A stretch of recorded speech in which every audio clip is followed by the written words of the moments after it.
Good morning, students. Today we shall continue learning prepositions. So in the last class I told you what a preposition is and I gave you some examples also. I hope you remember that. In the last class we studied the usage of in, on and at. Today we are going to learn how to use some other prepositions. All if you look at the board, there is a picture on the board, right? And this is a house. Okay, you assume everything. This is the house, this is the man, this is the tree and all. And the house is in India. It is in the southern part of India. And what is the address of this house? See, you have to write the address like this: at 78 Nehru Street. Why? Why should you use the preposition at in front of the address? Because it denotes a specific location. Already we learned that when you are talking about specific location, you have to use at.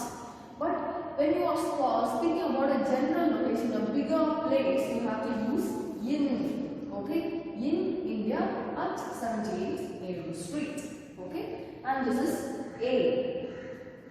What is he doing? He is entering into the house. Why have we used into here and not in? Because there is a difference. In denotes rest and into denotes motion. That is the difference between in and into. In denotes rest and into denotes motion. So the word entering here refers to a motion. That is, he is entering into the house. Okay, so A is entering into the house. And how did he come? He came by bus. So when you are talking about the mode of transport, you have to use the preposition by. I came by bus. I came by bike. I came by car. Right? When did he come? He came at 6 o'clock. So before time, you have to use the preposition at. Okay? And C is moving towards the house. Right? C is moving towards the house. B is in the house. What does it mean? He is inside the house. Okay? B is in the house and it denotes rest. And what is he doing? He is seeing through the window. B is seeing through the window. Is it clear? Then this is D. D is sitting on the roof. What does on mean? On means D is sitting on the surface. So when you want to say that something is present on the surface of something, you have to use the preposition on. Okay? The bottle is on the table. Right? Okay. This is a tree and E is standing behind the tree. Okay? E is standing behind the tree. And once again, we shall consider these three people as A, B and C. A, B and C are sitting under the tree. A, B and C are sitting under the tree. A, B and C are talking among themselves. When you tell about more than 3 people, you have to use among. But when you say something about 2 people or something happening between 2 people, you have to use between. Is it clear, students? So see, A, B and C are sitting under the tree. A, B and C, 3 people, that is more than 2, are talking among themselves. There is a quarrel between A and B. So when you say that something is happening between 2 people, you have to use between, right? There is a quarrel between A and B. Okay? See?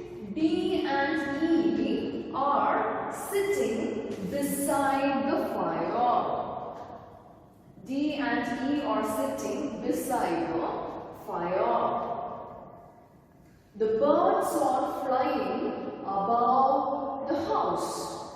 When there is great distance between two things, you have to use the preposition above. When there is less difference, distance or no distance, you have to use over. D has tied a scarf over his head. Do you understand, students? That is the difference between above and over. When there is great distance between two things, you have to use above when you are talking about distance, right? When there is no difference, distance, not difference, distance, you have to use, or distance or space, you can say. When there is more space, you have to use above. When there is no space, you have to use over. Is it clear, students? So already we have learned the usage of in, on and at, and now we have learned when to use into, towards, by, at, through, in, under, between, among, beside, behind, on, over, above, and all these things.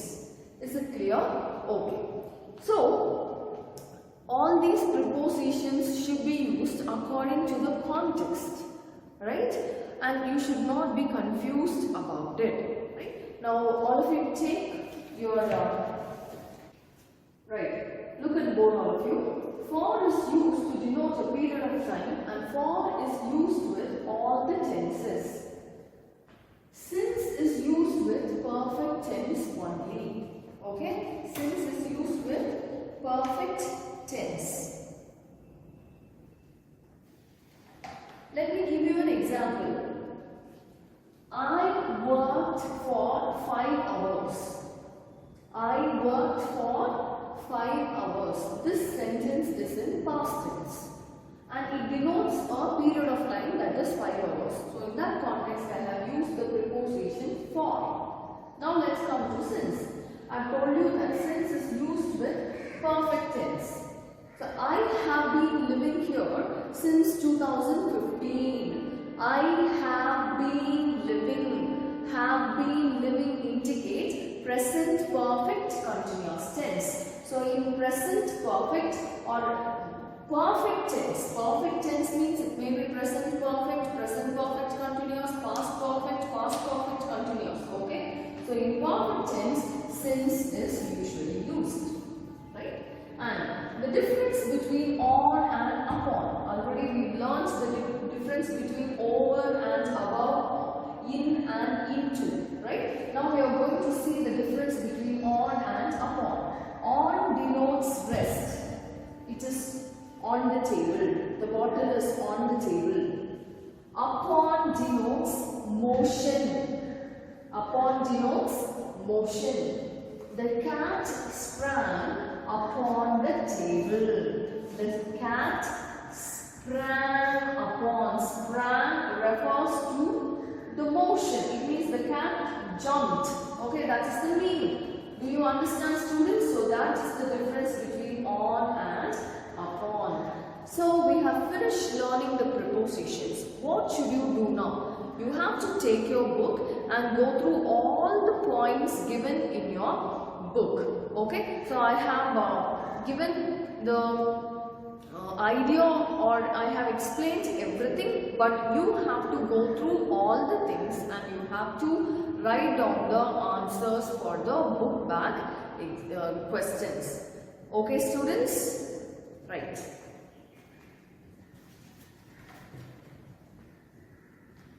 So first I want you to write down the answers. You pause the video and write the answers, and afterwards you check the answers when I give you the answers. Okay? Turn to page number 113.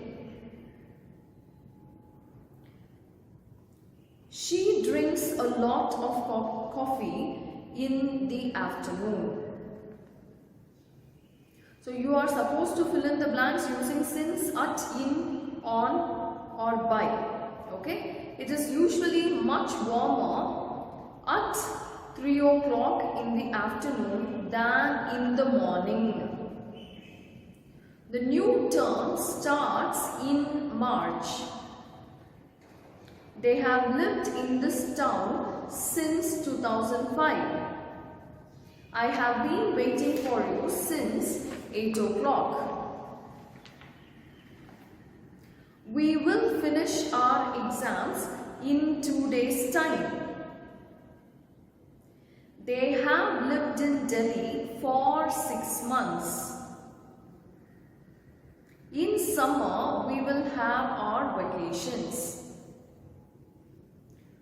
Tom went home at sunset. We have been waiting for over half an hour. Turn to page number 115, the last exercise. There is a bus stop at the end of the road. I was in Japan when the president was there. He used to live in Kanpur. She lost her ring in the sand. I will meet you at the signpost near my house. Our house is on the top of the hill. Our house is on the top of the hill. There has been an accident at the corner of the street. There has been an accident at the corner of the street. Suddenly he jumped into the river. Suddenly he jumped into the river. He sat between Mary and Janet. He sat between Mary and Janet. He was standing by the pillar. He was standing by the pillar. So with this we have completed chapter, preposition completely, students. So I would ask you to go through all the points given in your book again and again for your better understanding, and if you have any doubts when you come to school, you can ask me. Thank you, students, and have a very nice day.